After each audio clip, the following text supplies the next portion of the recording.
All right, good afternoon, everybody. It's time we get started. So glad that you are here in the room with us. We are also glad that we have people online.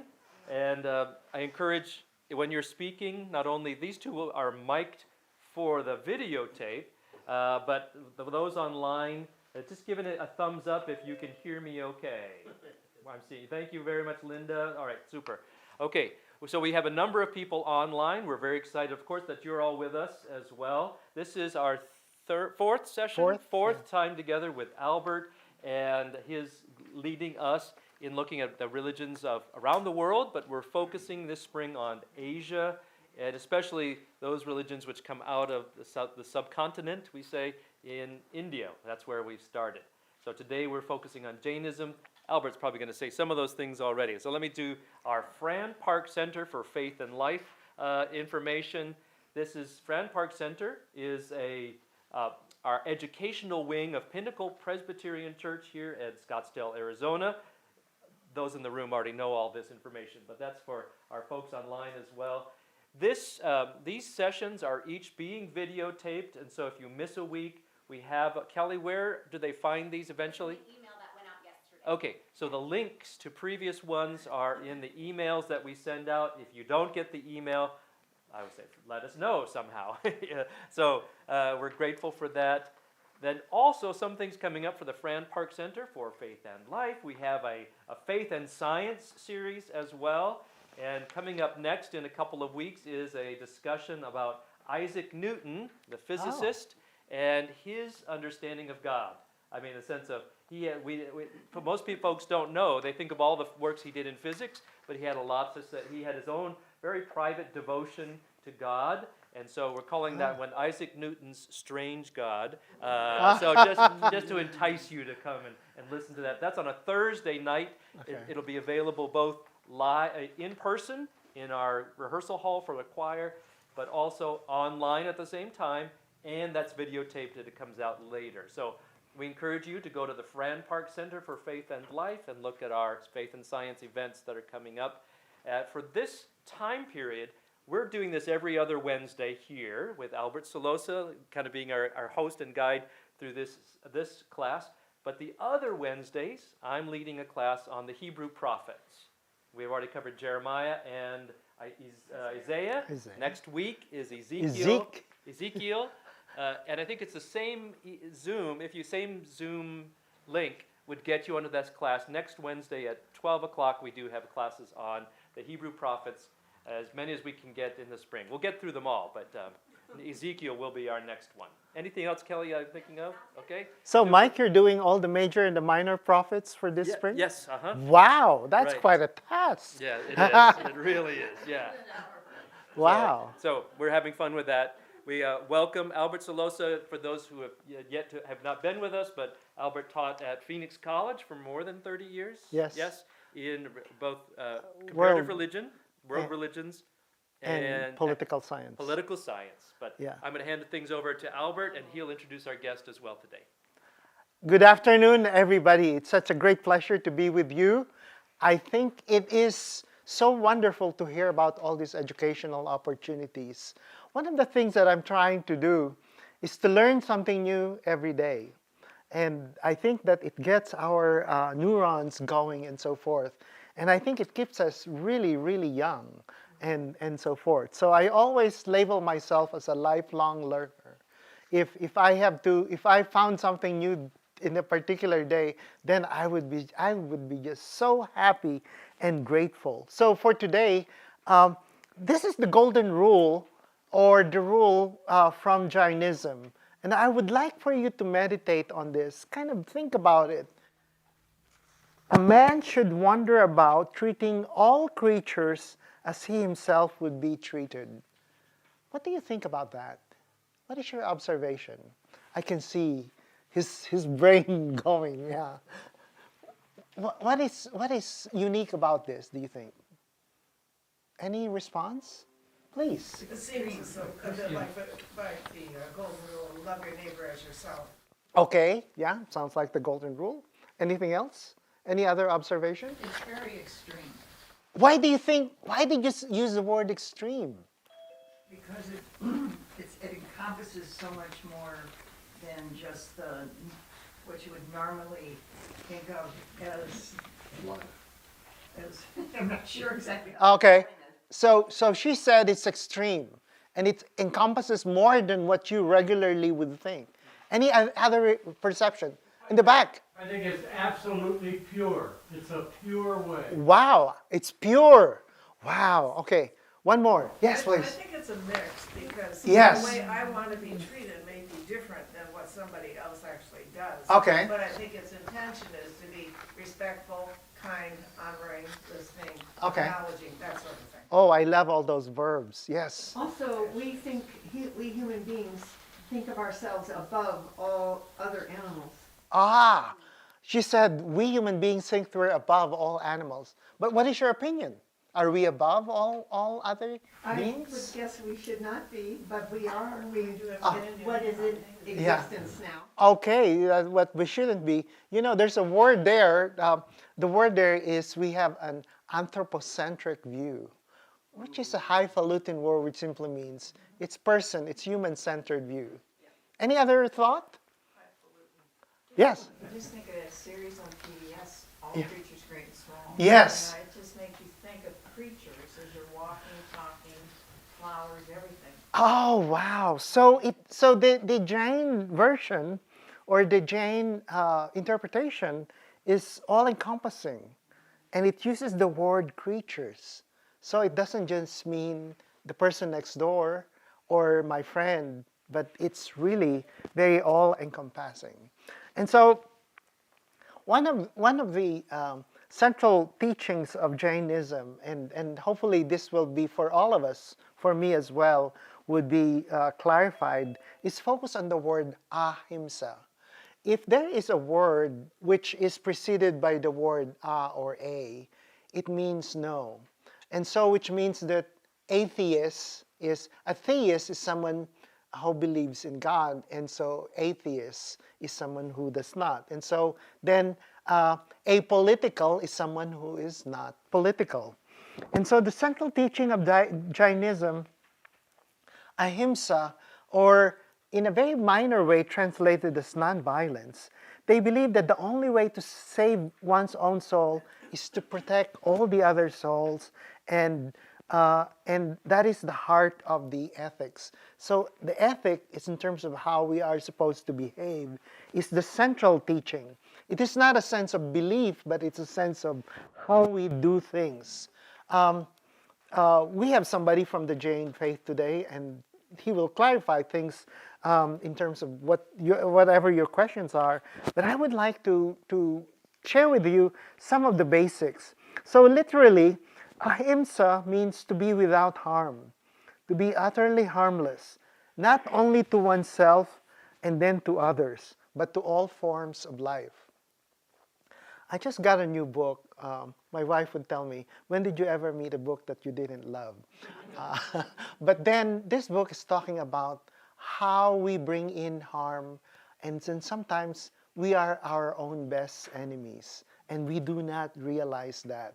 And so I really love this very short point here that we should be harmless to oneself. We bring consideration of others, but sometimes we forget about ourselves. And so, so that's a very good start. And so they believe that life, or soul, is sacred regardless of your faith, regardless of your caste or social class, regardless of your race, or even regardless of a species. Do not injure, do not abuse, do not oppress, do not enslave, insult, torment, torture, or kill any creature or living being. This is, as you had said, it's extreme. And there are certain practices that you might find, especially in the 21st century, oh, this is probably rather extreme.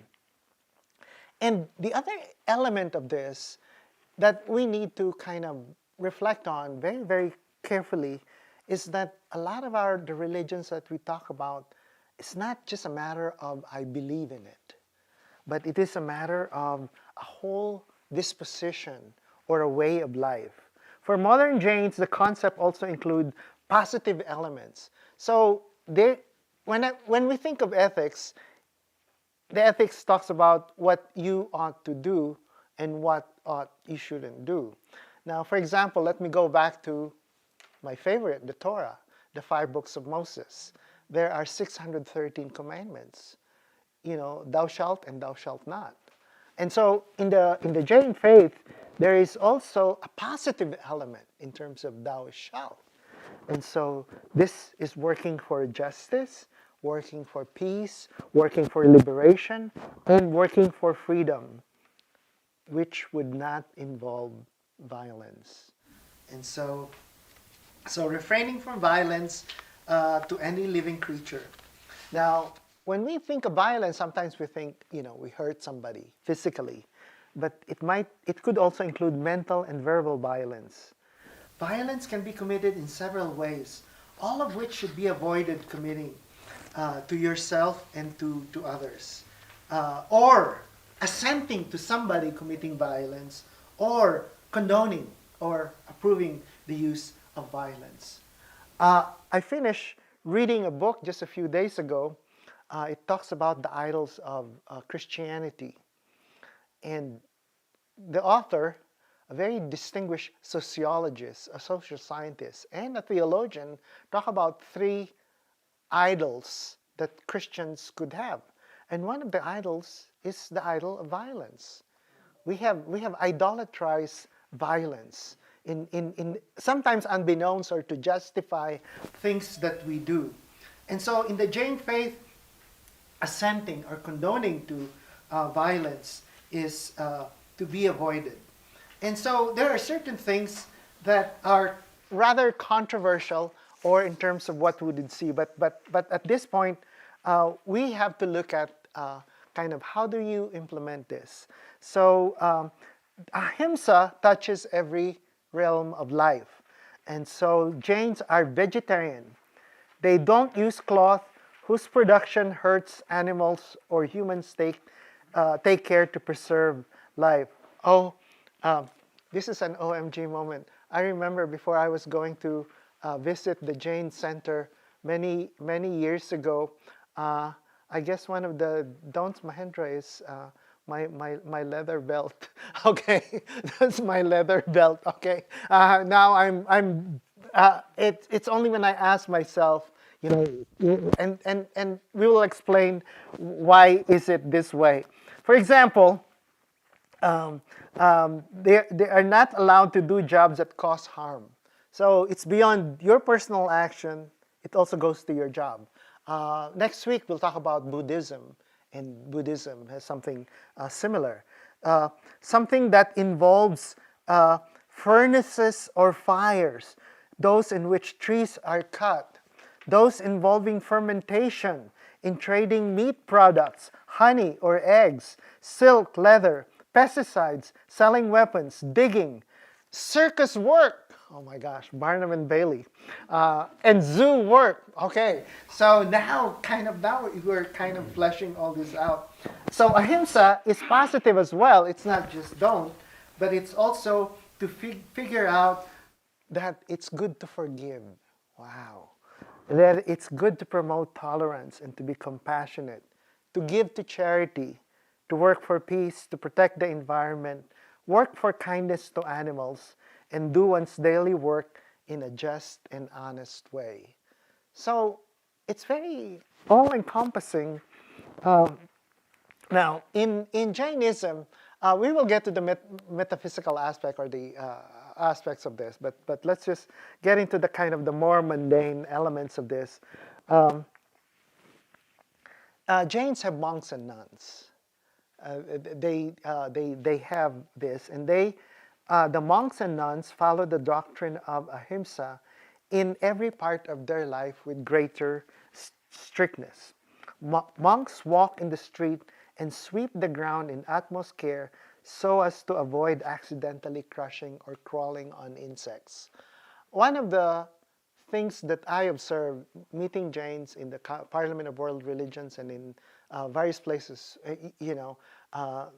is that monks wear a cloth over their mouth and to make sure that they don't swallow or harm any flies. Wow, yeah. Monks are not allowed to use violence in self-defense. If this results, even if it results into their own death. But Jainism is a lay religion. It is not kind of driven by the monks and nuns. And so the lay Jains, they follow the doctrine in every part of their life, but not so strictly, since full ahimsa is not compatible with everyday life. Some harm is inevitably done. For instance, in following activities, preparing food, clearing buildings, walking, driving, self-defense against attack. But it is very much a conscious attempt on the part of a Jain to avoid inflicting harm. So to go back to the very bottom of page 2 of your handout, Jains can't work as butchers, fishermen, brewers, wine merchants, arms dealers, mill owners, and so on. Well, what do they have to do? We'll find out. Okay, we'll find out. Nor Jains serve meat to guests or permit any ill treatment of animals. Now, so in this conception of the world, a world beyond humans, a world beyond animals, a world that really kind of looks at the whole fabric of life, you have a faith or a belief that really is so relevant in today's ecological concerns. So Jains believe that all living creatures depend on each other. So it's not like whatever I do as long as I don't hurt you. But no, there's a whole web of life. And we have to be very, very cognizant that we impact each other. And sometimes unbeknown to us that we do, and we do. All life is bound together in terms of mutual support and interdependence. It's not like one isolated person, I isolate myself, and so I do what I wish to do. Now, a prophet or somebody who is a teacher or a guru is Mahavira. The word Maha, if it precedes, if it's part of a phrase, means great. Maharaja, the great king. Maharaja. Mahabharata, the great Bharat. So that hopefully that expands your vocabulary. Okay, the Mahabharata, Mahavira. Mahavira said, one who neglects or disregards the existence of earth, air, fire, and water and vegetation disregards his own existence, which is intertwined with all of them. And so self-care is not just about caring for my body, my mind, and my spirit. Self-care also means that I am very much aware of how others are contributing, or inevitably others have a way of impacting or influencing how I thrive. And so that's why in Jainism there is no form of animal sacrifice. Okay? And and we cannot keep animals in captivity, starved, or treated cruelly. Now, for a number of years, the Arizona Interfaith Movement is an organization where you have various faiths, religions, and people who probably have come from many different parts of the world. One of the things that has changed in Arizona in the past more than 30 years of me living here in Phoenix is that we have become so multicultural. This has become the meeting place of the world. One, in terms of the opportunities, of course, and number two, in terms of refugees. You know, the story of the United States and the story of so many countries is that people are fleeing persecution, they are running away, or they want their families to be safe, right? And so Arizona, quite ironically, some people are saying, well, Arizona as a state is anti-immigrant. But we have had the whole influx of refugees here in the state of Arizona. And we have done work, I mean, in terms of not only Arizona Interfaith, but various organizations and various and not only organizations and people are settled here in Arizona. And so I would like to introduce to you Mahendra Shah. Mahendra, please come in front. And so Mahendra, we will do a Q&A between the two of us. It's gonna test me. No, you probably would test me better. Come here, Sure. here in the center. Sure. So Mahendra, when did you come to the United States? I came in 1970 December. I came here for education. So I started my master's degree in Florida and then moved to Boston and studied in Tufts University for my master's degree. What is And that then moved field, in. Mahendra? Feels good. I mean, wanted to come- what area in master's degree? In? Oh, I have in EE, electrical engineering, Yeah. And so this was the 1970. 70. December I came in Uh-huh. and started my education. From where? Oh, I came from, actually my actual village in India is called Gujarat state. And in that it's called a place called Rajkot. Yeah. But I lived and studied and everything in Mumbai, Okay. which is one of the biggest cities in, in India. It's on the western coast of Yeah. India. Gujarat is a northern Yeah, it's- state. It's a northern state in India. Were you born a Jain? Yes. Uh-huh.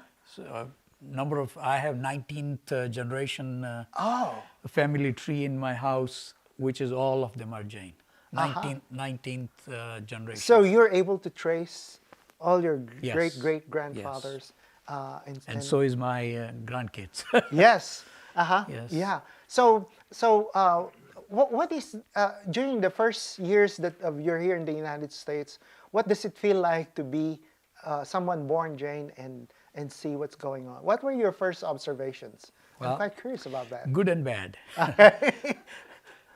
There is always good and bad, right? So you can't go wrong. But good being that I came to this country which has a lot of opportunities. So I wanted to try it out, number of different things, and this country gave me a good opportunity. The bad from the sense of keeping my religion in practice was very difficult. Wherever I go, they normally will have something with eggs or something with something which I don't eat, and I never ate. So it was kind of difficult initially, but then we will find a way. I always found my ways to get something from the grocery store and things like that and satisfy. Thing was limited though. Choices were very limited. And wherever I go, basically, people will ask, why don't you eat this? This is nothing. It is. So I have to explain that, no, I don't eat this because of my religion. So, Is it because so you're, that's yes and so Mahendra, is it because you're going to go to hell? No. I because some of us we have that perspective. If you do this, you're going to go to hell, or you will have eternal punishment. It is. You got to look it up from the long Yeah. sense of point of view, okay? Because everything that you do in Jainism talks about karma. Okay. Karma theory. People know about that word karma. Karma is what you do is what you reap, kind of thing. So if you do bad things, you're going to have bad karmas. If you do good things, you're going to have good karmas. They are called pap and punya. Pap is a negative and punya is a positive. So good karmas are good karmas and bad karmas. So depending upon your karma, it depends upon. Now I'm going a little bit into Jainism. That's okay. Yeah, that's good. Yeah. Jainism has 4 gatis, we call it, 4 ramps that your soul will take transmigration into. Heaven, hell, human being, and animal. So those are the 4 ramps that your soul will transmigrate into, depending upon the type of karmas and amount of karmas and intensity of karmas that you have done in the current life or the past life. So even the karmas carries from previous life, because we do believe in reincarnation, and reincarnation on the basis of karma theory. I see your hand So being raised. before we get to that, so I want you to go back to the very first, the second session we had on Hinduism. The word karma from Sanskrit is applicable to Hinduism, Sikhism, Buddhism, which we will study. Simply translated, The word karma means action. It's not your fate, F-A-T-E, no. It is about your action. And so that what is so clear and distinguishable about these religions or belief systems is that my action has consequences. It's not that I will be judged later. And the consequences of my action can be immediate, or can happen later, or can happen later in my next life. Yeah, I would like to hear your No, just Okay, go ahead. let me just Okay, go ahead. clarify Yeah, that go ahead. that whatever you do, the result or the fruitness of that action or whatever you're doing it, results get immediately, right away, in forms of karmas, and it gets attached. When it comes in existence, it depends upon the time. So it may not be Yeah, thank something you. that you've done Thank you in the for past. clarifying, It yeah. doesn't come. So Yeah. immediate is you get the results. If I did something and hurt somebody and just put my foot on that and I did that, I got karma. That's Okay. it. Thank you for Period. clarifying. Amount of karma and all depends upon intensity, how cruelty you did and all. There is actually a mathematical things in Jainism, which one of the Granth, one of the spiritual methodology book will talk about what kind of karmas and how much you get and all. But that's too much detail. We don't want to go into that. What about intention, though? Yes, intention is a key part of Yeah. it. You know, like while walking or driving a car, I kill bugs on the road or anywhere which I don't see it. I have no intention of killing them. It happens because I have to do certain task, right? So that karma would be a low fruit-bearing kind of karma. The intensity of that karma, when it comes in existence, will not give you that much of harm or Yeah. punishment or misery kind of thing, you know, like. But if I did purposely, I see something in there and say, oh, I don't like it. I'm gonna just make my mind, put all the pressure and make sure it is killed. If not killed, I look it up, oh my God, it's still living. I just press it again. Yeah. That's an intensity, and my mind is really cruel, Uh-huh. lot more cruel than unintentionally done something. So that is, we call it nikachit karma. Nikachit karma means it's so sticky. Yeah. It sticks to your soul in such a way that it's like a mud or oil sticking on your clothes, and it's hard to get out. Yeah. You have to wash it many times. But if it is a dry dirt, you can just do it like this and it probably could come out.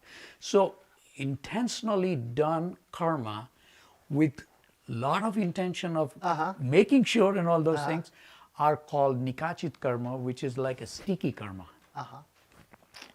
It's very hard to get I out. think you have and some- when it comes in existence, it will give you more harm.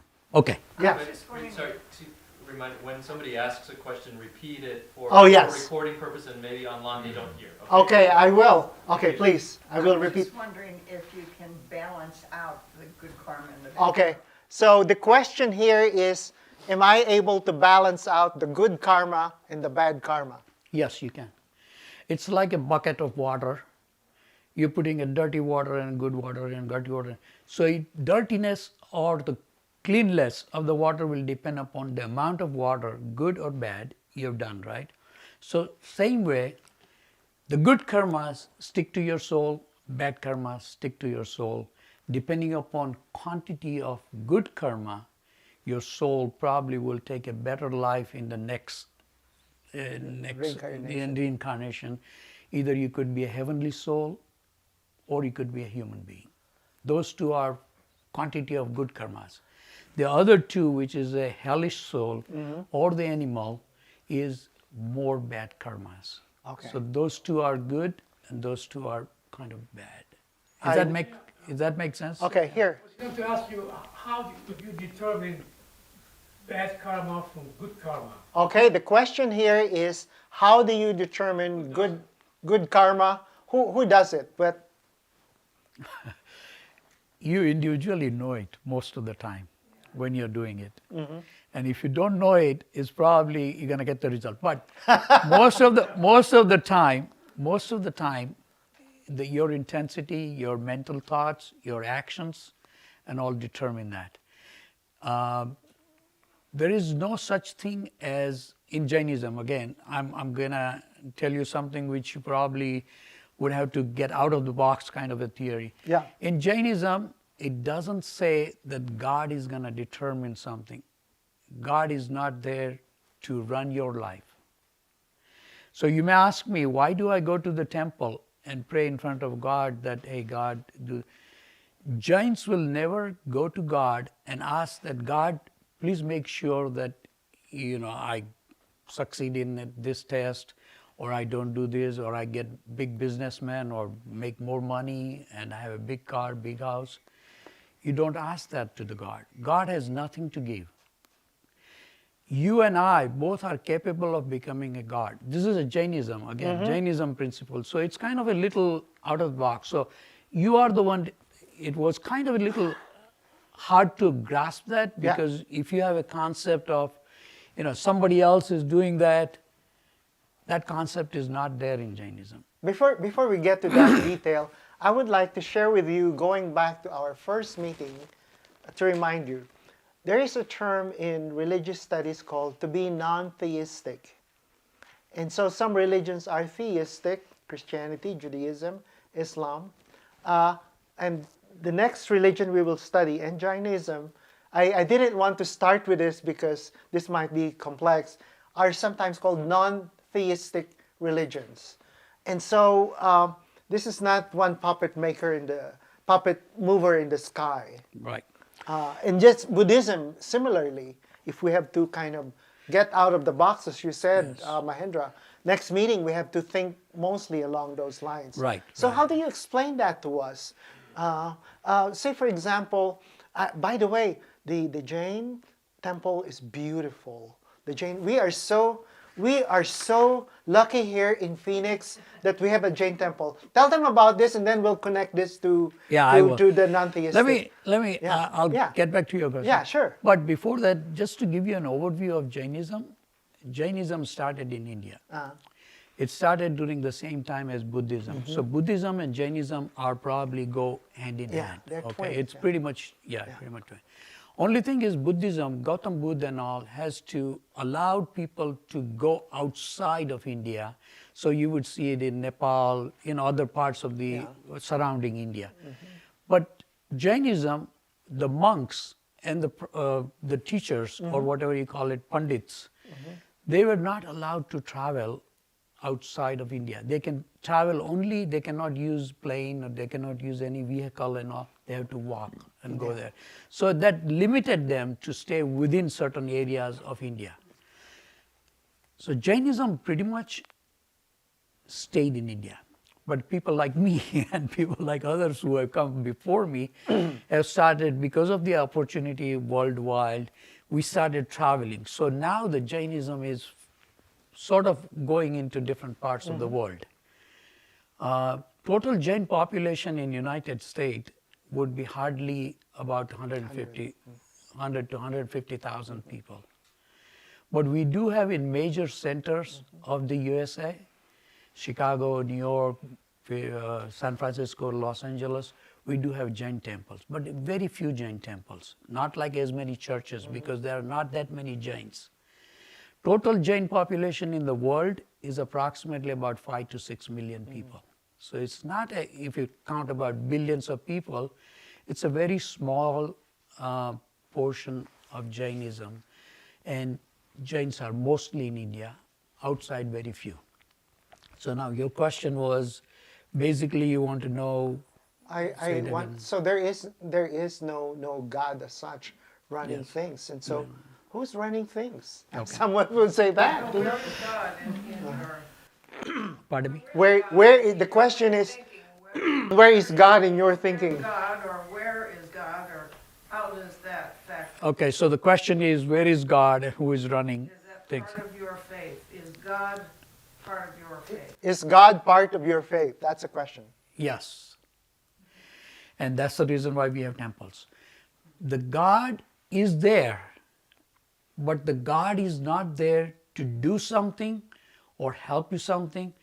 God is there to show you the path to become like Him by doing your own actions. So we do believe in God, and our aim, if you look at what is the aim of Jainism, then if they don't believe in God, if they don't believe God does anything, then why do we do that? We go to the temple and pray, and what do we ask? We ask, God, the qualities and the virtues that you have in you, which you develop by yourself, I know about this, I want to do it myself and become like you. So how do you become like a God?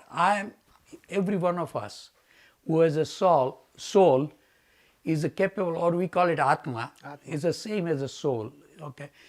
So everybody having Atma, all living beings have an Atma. So everybody having Atma is capable of becoming God. This is again, as I said, new concept. It will be hard for some people to understand, but that is the Jainism belief. That everyone, even the small insect, because the small insect has a soul, that soul is capable of becoming a God. How? Getting rid of all karmas. All karmas, karma-less Atma is God. No karmas is God. No good, no bad. So karma-less soul is God. So we pray, and that's what we say, that you can ask me as to how many gods do we have. We have so many, infinite gods. The last one is what Mahavira. Alward mentioned, Mahavira. Every time cycle, half time cycle, there are 24 Tirthankaras are born. So that cycle continuously repeats, time cycle continuously repeats. It's a different subject to go into a time cycle, but time cycle is a huge time cycle, and in the descending and ascending, both two halves, 24 Tirthankaras born. So that's in a time. Tirthankaras. These are the people who help us cross through life. Yes. They are called The teachers. Teachers, they are called Tirthankaras. And so one thing about, again, reminding you about our very first meeting, we will have a test. Okay, the very first meeting when I talked to you about the concept of time, the concept of time of Eastern religion is that of a cycle. In Western religion, it's linear. It's moving from 10, 20, 30, and then moving on forward. And then, but here, there is repetition. There is a cycle. And the cycle is a very important part of the process. And to help us cross through the cycle are the Tirthankaras. Yeah, Tirthankaras are human beings just like you and I. And they are the ones who tell us how they are progressing in their spiritual life to become a God, or become having a pure soul, become soul without no karmas. As soon as you have karmas, you're going to get some gati. Gati in the sense, in the ram, you're going to move around in 4 different rams of the things that I mentioned, like heaven, hell, those 4, you're going to move around. You don't have any karma, 0 karma, you got it. You are residing in Jainism, they call it, our universe is based off like this kind of things. If you take a shape of this, that's our Jain universe. The human and animals live in the middle part of the Jain universe. The bottom is hellish, the top is heavenly souls.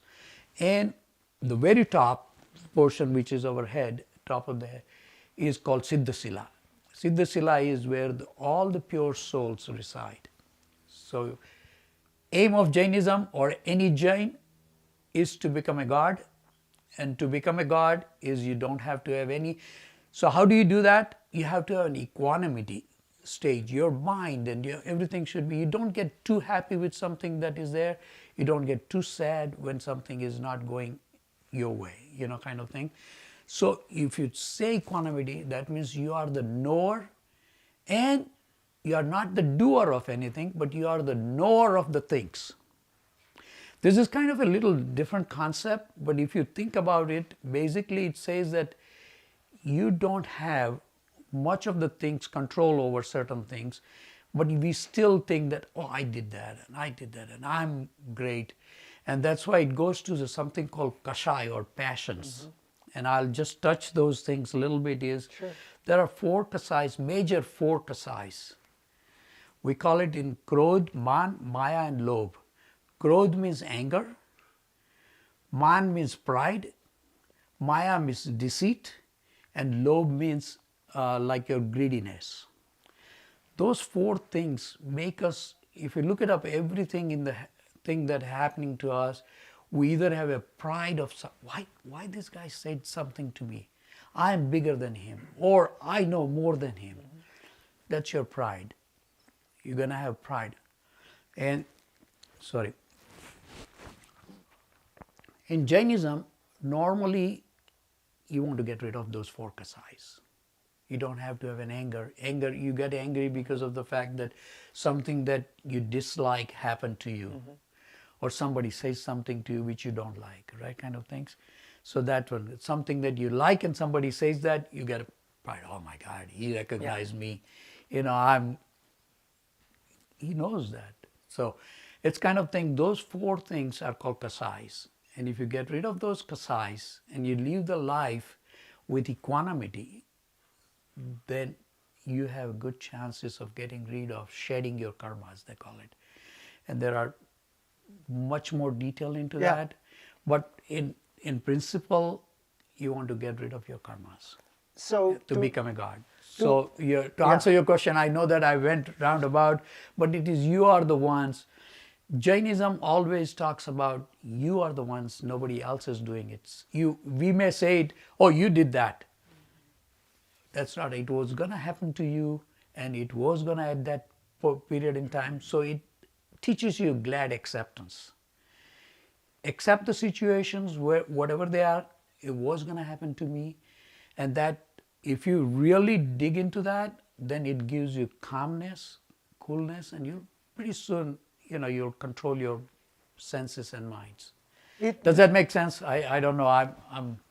This is really good for us to hear and to connect, because when we go to study Buddhism, one of the most important concepts, the way I see it in Buddhism, is equanimity.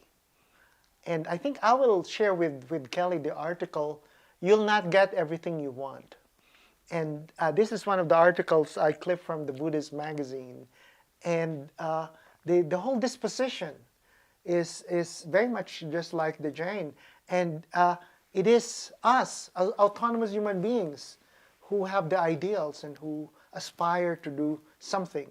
And it's almost like self-responsibility. Yeah, it centers around you. Centers, yeah. I think the irony, it's a paradoxical notion about this is that you forget your ego in the process, but it centers around you also. Now, one thing practical, how does this translate to your relationship with your family and with people around you? Yeah, see, I think again, I'm going to tell you one principle is that living is killing in Jainism, especially for all of us, is living is killing, but the best living is the least killing. So the whole concept is you want to live a life, it's called Jain way of life, is you want to live in such a way that you don't harm, golden rule again, same thing. And any creatures, it talks about creatures means it's the smallest one, even the bacteria, right? So each living being has a soul fundamentally, and that soul has the same capacity as you and I, kind of thing. It's the same soul, even though you might think, how come this bacteria has the same kind of soul as I do? It has a capacity to become like that. It has to come out of that life to get into human life and do some, we call it penance, tap. And from that, they can slowly and steadily progress towards the spirituality and get rid of all the karmas. It may take a longer time, but it can be done. So it has a capacity to do that thing. So from that standpoint, we respect, each one of the creatures. And if they get hurt, you are hurting their soul being common. I'm sorry. Let's have Go ahead. somebody who is not. Yeah, please. How might that play into medical treatments or medicine if it's because, bacterial infection or something like that? How does that play? The question here is how this concept affect medical treatment. Would you? Yeah. It is hard. And you have to have your body to do something, good towards the spirituality. So you need your body and all. But in Jainism, the body is not given as much importance as soul. So when we say, there's one stanza I'm going to sing, Deha mareche hu nathi marato, ajara amara pad maru. Deha mareche means body dies. I don't die. I in the sense soul don't die. So importance, that's why you will see some of the munis and things like that. As a human being, yes, we do take that. That's why I initially said that living is killing, but the best living is less killing. So Jains would avoid some of the medicines that are made out of some killing of animals or parts of the animals or things like that. They'll try to go into something called Ayurvedic medicines, natural, medicines available from the plants and things like that. We normally go into that. And if it doesn't solve the disease that you have or doesn't cure it, you would say, that's fine. My body is going to die. I want to concentrate on within myself. Now the munis, monks and the lady monk, which is we call it the nuns, yeah. they even very strictly don't take that medicine. Yeah. They'll say, so what's going to happen is my body is going to die. That's fine. But I am within my soul and I'm trying to purify my soul. As a human being, like people like us, we call it Shravak and Shravika, mundane souls. They do that. But they try to minimize as much as possible. Objective is to minimize. So the concept is Atman, which is the soul. Anatman, no soul. I think he has been raising his hand. I actually have two questions. The first is, you're talking about animals with souls. Do plants have souls? Yeah, it's a very good question. Objects have souls, like, Okay. The question here is, do plants have souls? Yes. Again, one another principle I'm just going to mention it is, as I mentioned, living being has a soul. Each living being has at least one sense. It can be maximum of 5 senses. Touch, taste, smell, see and hear. Those are the 5 senses. Plants have one sense. So when we eat vegetable, we are doing non-violence. We are killing. But we are killing only one sense animal which has a less amount of feelings. So that's why in the mundane souls, Shravak and Shravika, it is being allowed to have that kind, because you have to sustain your body. You breathe in air, there are bacteria that go through your nose, right? That air also you're killing those bacteria. Running water.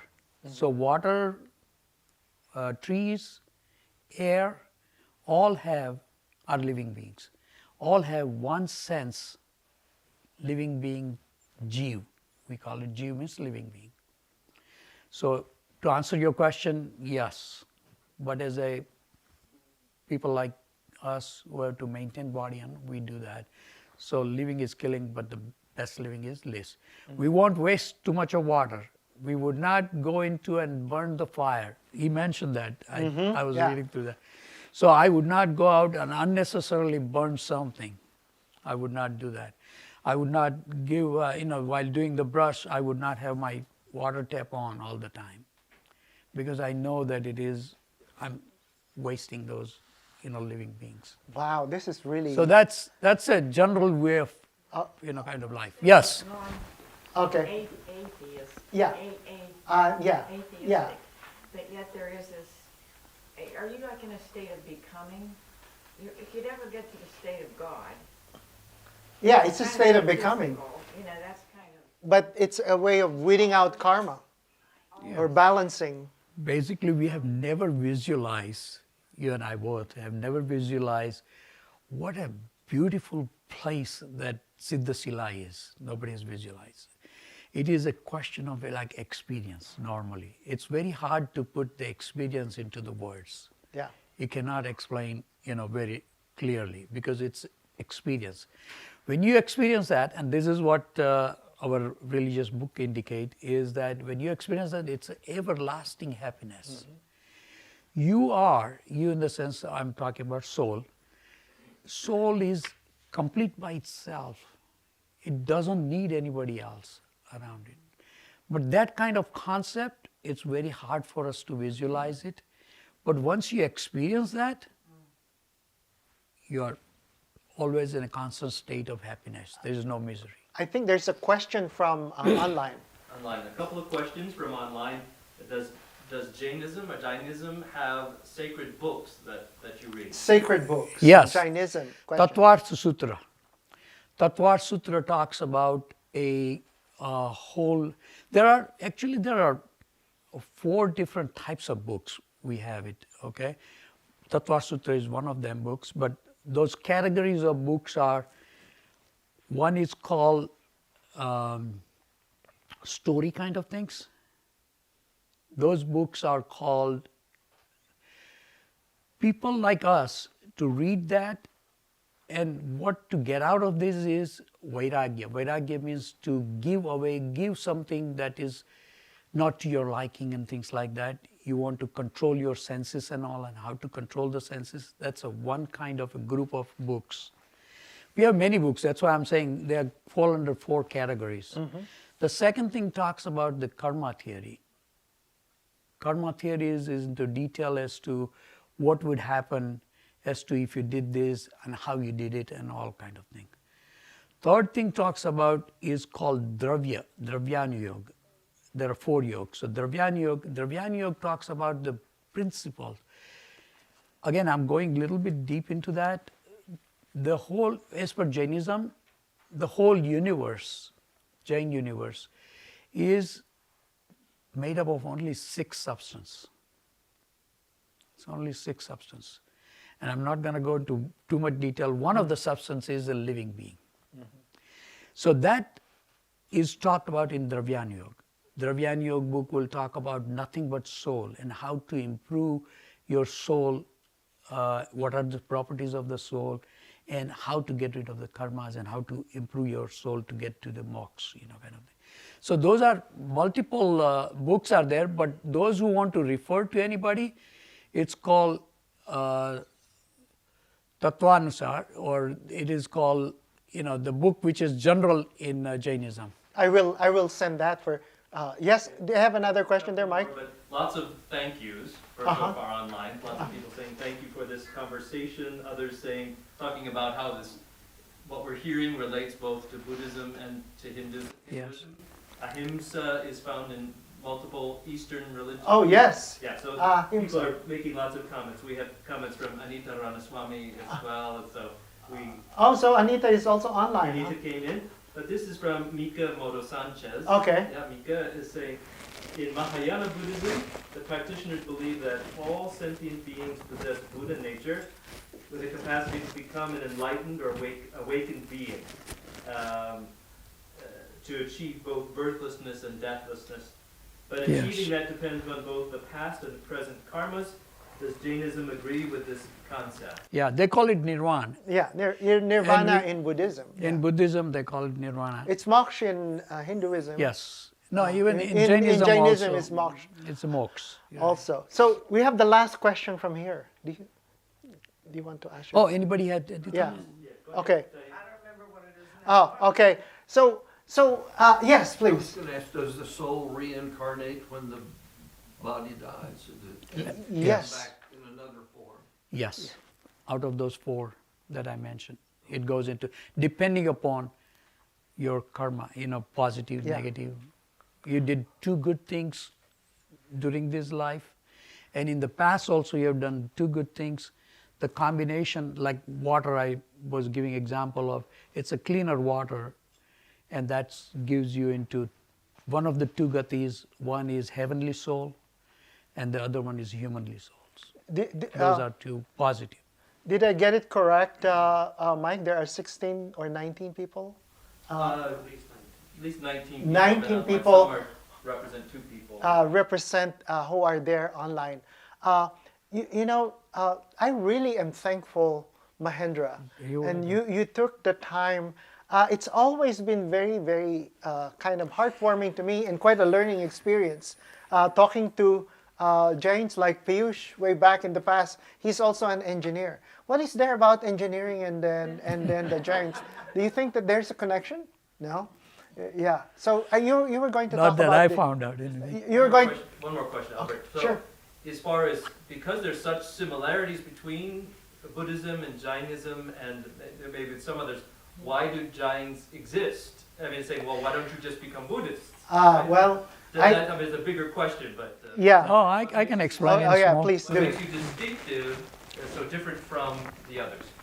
Well, there are subtle differences between the three religions you mentioned: Buddhism, Hinduism, Jainism.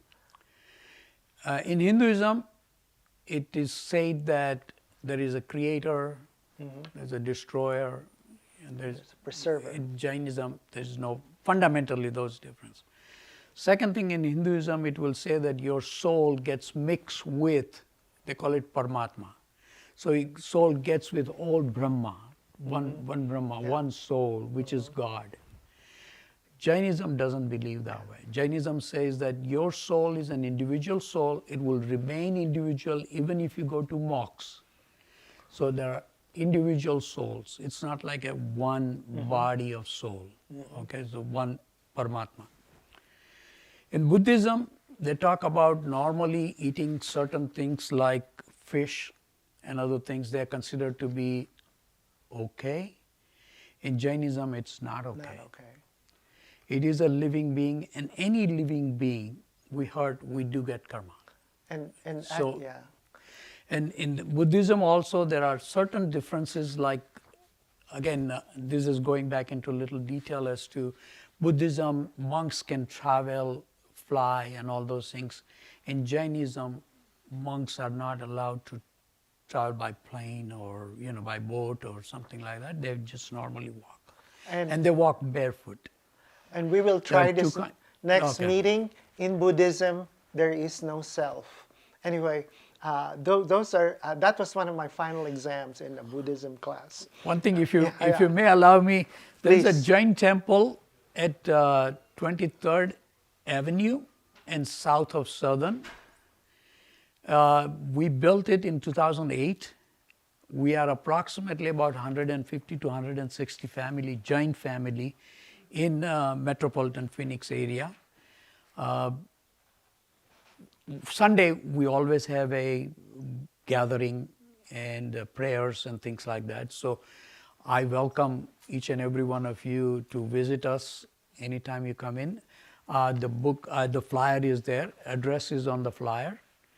Just give, if there is no phone number here, you can go to the email, or if you go to our site, jcgp.org, you'll find the phone numbers. You give us a call, somebody will definitely walk you around and escort you, kind of things, to show you how the temple is, and you will have little better understanding of what Jainism, stands for. Thank you so much. Please do visit. As we would always say, the purpose of our conversation and all of this is not to convert you. Please, don't rush out and ask Mahendra, how do I get baptized? The point of our conversation is that all these religions enhances our own souls in our own religion, and hopefully give us a better quality of life and relationship with one another. So I will see you in 2 weeks. We will be talking about Buddhism, many splendid things. So thank you very much. By the way, we have people from California there. Rachel Lyman is from Interfaith in California. And so they're connected to the Arizona Interfaith movement. So- Sophia Khalsa was here, you know. Oh, yes, yeah. Albert, Rachel shared about a podcast that she has done on Jainism and ancient religion in June of 2023. Oh, okay, yeah, I will follow that up. So thank you very much. So feel free to ask us questions, and we'll see you again for Buddhism. And then after that, we will do some practices, some yoga with Anita, and we'll have meditation with a Buddhist monk. So yeah, we'll have a practicum. Thank you. Thank you.